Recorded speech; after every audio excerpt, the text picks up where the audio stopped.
مساء الخير حبايبي، كيفكم؟ شو أخباركم؟ إن شاء الله حبايبي الكل بخير. حبايبي اليوم الفيديو تبعتي أنا شخصيا حابة أعمله إلي، بس بنفس الوقت حبيت أشارككم فيه وصفة أنا شخصيا كتير أحبها على البشرة تبعتي. إذا كانت بشرتي مرهقة تعبانة، ظهرت فيها هيك أي خط، فجأة نوبات تكونين انت نايمة وعلى المخدة واي حركة عندك على وجهك، بتصحي الصبح تلقي اي علامة بوجهك من المخدة، من حركة حاطة ايدك على بشرتك. حاولوا هاي الشغلات ابتعدوا عنها. بس نوبات الانسان انا وحدة زيكم بكون بدون ما احس على روحي القي مثلا، فرضا هيك بس امثل لكم اياها، نقول هذا بشرة وجهي، حاطة ايدي هيك، فاصحى الصبح القيه هنا خط. هاي مع المداومة على هاي الحركة راح تلقون بعديها تجاعيد.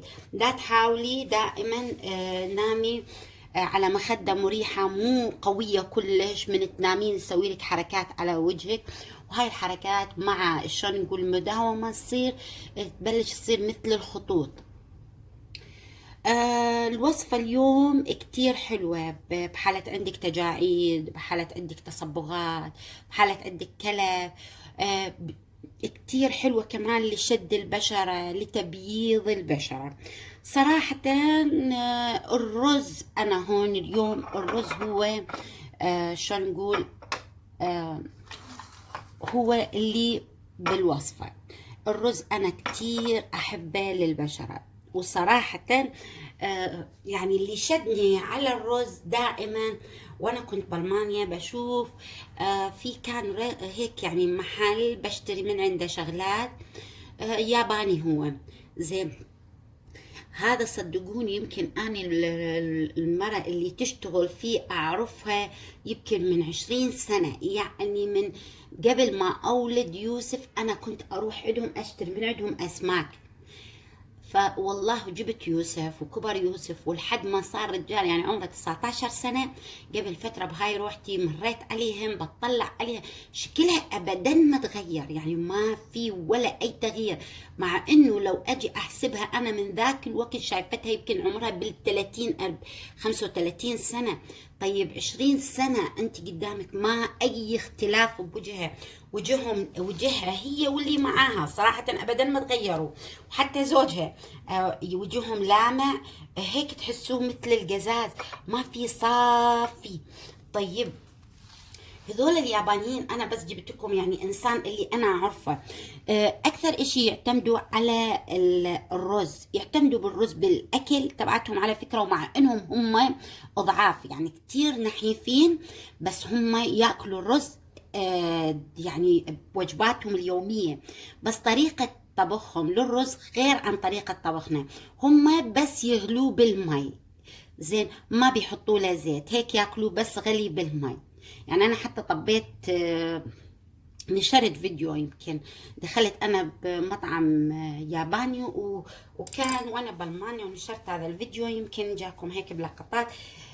بوفيه مفتوح، صدقوني الرز تبعتهم بس مغلي بالمي، زين، ويحطون عليه الخضار، والخضار كلها فريش بدون ما بتكون مثلنا يعني نغليها كثير، لا يدوب تمسك الماء السخن. المهم هو هذا مو موضوعنا. فأنا حابة أحكي لكم هم يعتمدوا على الماء الرز.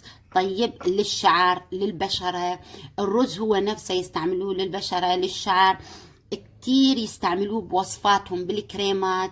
معتمدين عليه بشعرهم، يشوفون شعرهم أملس وسرح وما في أي شلون نقول تلف أو شيء، لأنهم يعتمدوا على ماء الأرز في غسل شعرهم دائما.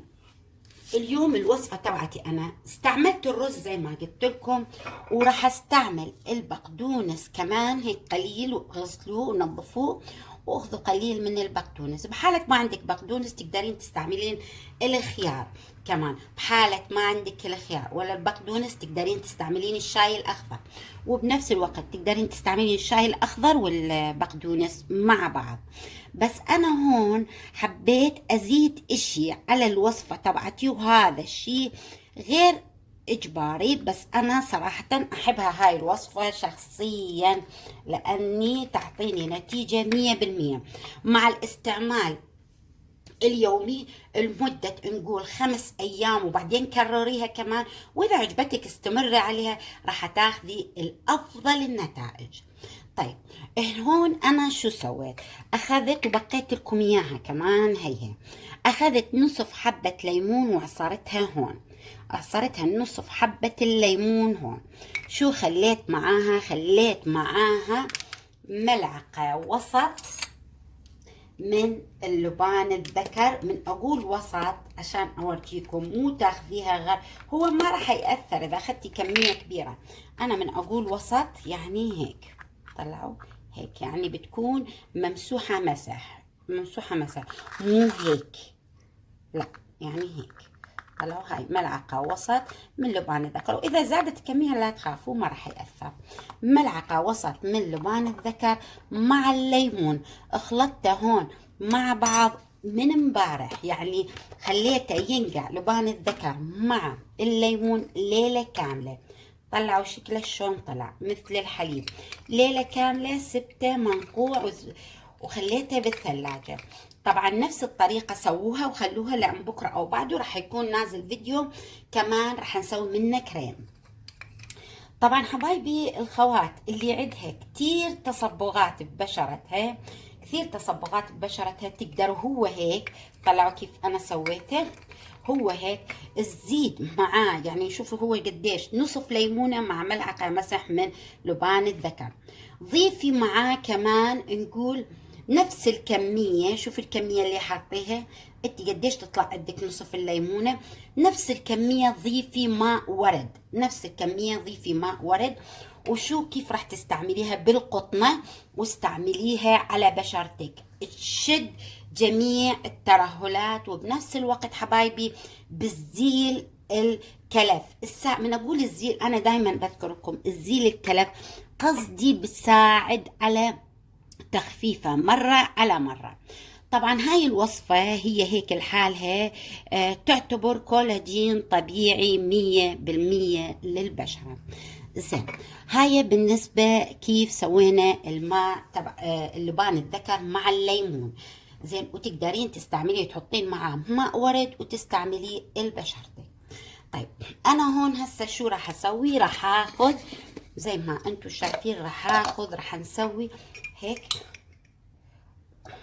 هاخذ بس الرز. طيب بقيت هذا راح نسوي فيه فيديو على قناتي، قناة مملكة الفنون اليدوية، مملكة الفنون اليدوية أو مملكة الفنون والتجميل، راح أسوي لكم إياها كمان، وصفة كتير حلوة. راح أسيبها هون حبايبي زي ما انتم شايفين، أخذت بس الرز، الماء ما راح نكبه. يا ريت تزوروا قناتي، قناة مملكة الفنون واليدوية، لأني راح أطلع فيديو تحتاجه كل مرة، وقاية لكل مرة بهذا عصرنا بهاي أيامنا، كل مرة بعد 30 وحتى قبلها. كيف تحافظ على شلون نقول من الالتهابات اللي بتصير داخل الرحم. زين، من كيف الوقاية من المرض السرطان، كيف العلاج الألياف السرطانية اللي بالرحم، الله يبعدها عنكم. أنا راح أسوي علاج ووقاية، يعني حتى اللي بعيد الشر ما عندها أي شيء، هذا وقاية إلها كمان. كثير كويس هذا العلاج، أتمنى الكل تزوره وتنشروه بين الأصدقاء، لأنه هو مفيد جدا لكل الخوات. بعد هذا الفيديو راح تلقوه نازل، وأنا البارحة أعلنت عليه على الفيس تبعي. أخذنا نقول ملعقة أكل، إحنا بدنا لازم ملعقتين أكل من الرز، أنا نسيت ملعقتين أكل من الرز. زين، ملعقتين أكل من الرز وقليل من البقدونس يعني هيك حفنة، شفتوها قديش أنا حاطة. حتى لو أرجع وأقولكم زادت الكمية أو قلت ما راح يأثر نهائيا. هاي الوصفة حبايبي راح تعطيكم إن شاء الله أفضل النتائج بالنسبة لترهلات البشرة، لشد البشرة، تمد البشرة بالكولاجين الطبيعي 100%. بنفس الوقت حبايبي هاي الوصفة بتزيل الهالات السوداء تحت العين. ليه بحكي تزيل الهالات السوداء تحت العين؟ لان حطينا البقدونس، والبقدونس هو كثير كويس للتصبغات، بتزيل ان شاء الله التصبغات من العين. راح نعملها هيك وراح نخلطها مع بعض. هيني حبايبي خلطته، بس هو من تشوفوه طلع كثير ثقيل. بحالة حبايبي الخوات اللي ما عندهم لبان الذكر، مو ضروري تحطيه. شو راح تسوين؟ تحطين البقدونس والرز وقليل من الليمون وماء الرز، هيك يكفيكي. عندك صمغ العربي كمان بينفع تحطيه كله مع بعض، هيك ما راح تنقعيه قبل يوم ولا اشي. انا بالنسبة الي شايفيها طلعت الكتلة كتير ثقيلة. انتو هون لكم حرية الاختيار، بدكم تزيدوا من ماء لبان الذكر، بدكم تزيدوا من الماء الرز، هذا حرية الاختيار لكم. يعني ما راح اكون قليل جدا، قليل جدا، لا تضيفوا كثير، بس قليل جدا بس عشان امشي الخلاط فيه.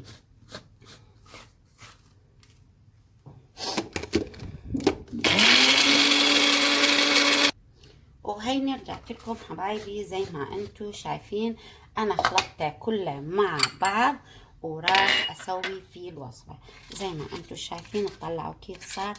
طبعا ما لا تخافوا، البقدونس ما بيصبغ البشره نهائيا. طيب هاي الوصفة تقدرون تستعملوها على الايد وعلى الرقبة كمان. اي وصفة انا بعطيكم اياها دائما اقولكم تستعمل تحت العين، تستعمل يعني اللي اذكرها اقولكم تستعمل، تقدرون كل الوصفات اللي اسويها تقدرون تستعملوها على الايد.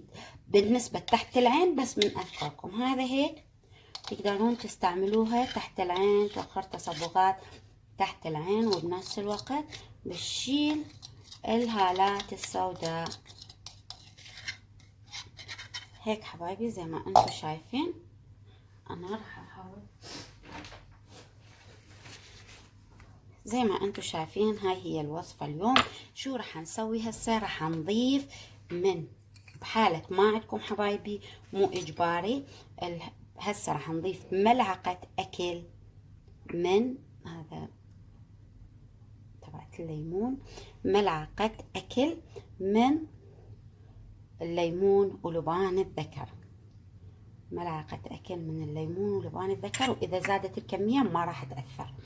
هيك حبايبي زي ما انتم شايفين. هسه نحاول ننظف كل شي قدامنا ونشوف كيف سوينا الوصفة. طلعوا حبايبي تخلطوها كثير كويس. طلعوا كيف صارت،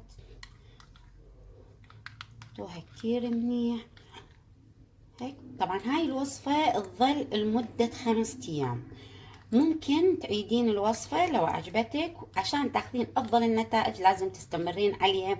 بالذات في اخت كتبت لي انا عندي كتير تجاعيد، تقدرين تستعمليها هاي الوصفة. حالة ما عندكم لبان الذكر وعندكم كثير ترهلات كمان وما عندكم لبان الذكر، نفس هاي الوصفة بالضبط زين. بس بدل ما نضيف ماء الرز او ماء لبان الذكر راح نضيف معاها بياض البيض، نفسها بالضبط نضيف معاها بياض البيض، وراح نستعملها بحالة ما عندكم لبان الذكر. هذه هيك حبايبي، وراح تاخذوها وتحطوها. طبعا قبل ما نستعملها خليني احكي لكم كيف. قبل ما نستعملها حبايبي بتجيبين هيك تغسلين وجهك نظيف، وبعدين تجيبين هيك قطعة قماش او بشكير او خاولي، تحطيه بالمي السخن وتعصريه هيك، وتجيبيه تحطيه هيك على بشرتك، تفتحين المسامات، تفتحي كل المسامات لمدة 3 دقائق بماء دافي.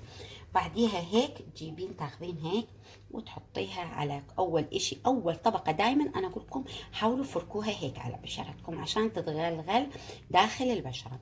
ضلوا هيك كأنكم تسوين تدليك، بس مو مثلي هيك، يعني كأنه تسوين تدليك. بعديها تاخذين هيك طبقة وتحطيها.